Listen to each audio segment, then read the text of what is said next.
আমি নিজে একজন বয়স্ক মানুষ, 70 বছর বয়স আমার। কিন্তু আমি কি সত্যিই বুড়ো হয়ে গেছি? আমার একজন প্রিয় লেখক লিও টলস্টয় সাইকেল চালানো শিখেছিলেন 67 বছর বয়সে। আর আমার প্রিয় আর্টিস্ট পাবলো পিকাসো বিয়ে করেছিলেন 76 বছর বয়সে। সবচেয়ে বেশি বয়সে নোবেল পুরস্কার পাওয়া মানুষটির নাম লিওনিদ হুরউইচ। তিনি বেশি না, মাত্র 90 বছর বয়সে নোবেল প্রাইজ পেয়েছিলেন। অন্যদিকে সবচেয়ে বেশি বয়সে অস্কার পুরস্কার পেয়েছেন ইমানুয়েল রিভা, মাত্র 85 বছর বয়সে। এদের কথা আমি আজকে বলছি, তার কারণ হচ্ছে একটা নির্দিষ্ট বয়সের পরেই আমাদের দেশের ছেলে মেয়েদের একটা বড় অংশ বলতে থাকে, তোমাকে দিয়ে আর কিচ্ছু হবে না, তুমি বুড়ো হয়ে গেছো। এভারেস্টে তুমি উঠবে কিভাবে? সে বয়স কি আর আছে? তাদের আমি জানিয়ে রাখি, সবচেয়ে বেশি বয়সে যে মানুষটি এভারেস্টে উঠেছিলেন তার নাম হচ্ছে ইউকিরো মুইরা। তার বয়স ছিল মাত্র 81 বছর। প্রাইজ পেয়েছেন ডরিস লেসিং, মাত্র 88 বছর বয়সে। তিনি নোবেল প্রাইজ পেয়েছেন সাহিত্যে। একবার না পারলে হাল ছেড়ে দিয়ে ফ্যানে ঝুলে পড়বার দরকার নেই।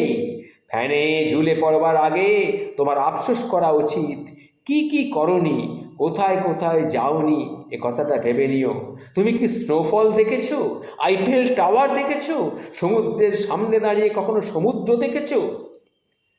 তোমাকে জানিয়ে রাখছি, আমার কাছের এক দাদা, তিনি উত্তর মেরুতে যাবার জন্যে নাম লিখিয়েছেন। তার বয়স আমারই মতন। তাই বলছি বন্ধু, হাল ছেড়ে দিও না। জীবনে A+B+, এটা কিন্তু জীবন নয়। সফলতার মার্কশিট বলে কিন্তু আসলে কিছু হয় না।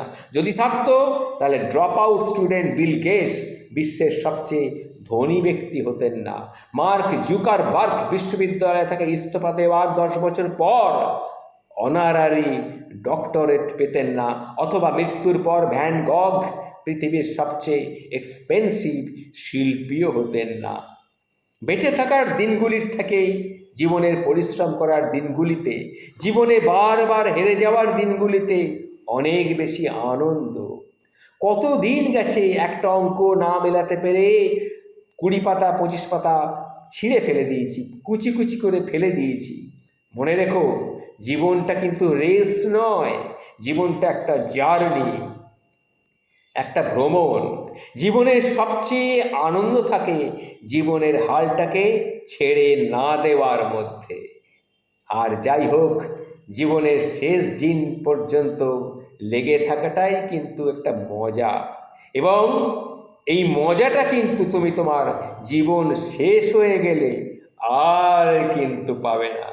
তাই বলি বন্ধু, লেগে থাকো। আরে বয়সটা হয়েছে তো কি হয়েছে, বয়স একটা সংখ্যা মাত্র, এটা মনে রেখো। আর যখন যেটুকু সময় পড়ো, প্রতিটা মুহূর্ত থেকে আনন্দকে নিয়ে, আনন্দকে বাঁচিয়ে আনন্দে থাকার চেষ্টা করো। আসি বন্ধু, যদি ভালো লেগে থাকে কথাগুলি সবার কাছে শেয়ার করে জানিয়ে দিতে পারো, বিশেষ করে বয়স্ক লোকেদের কাছে। আসি।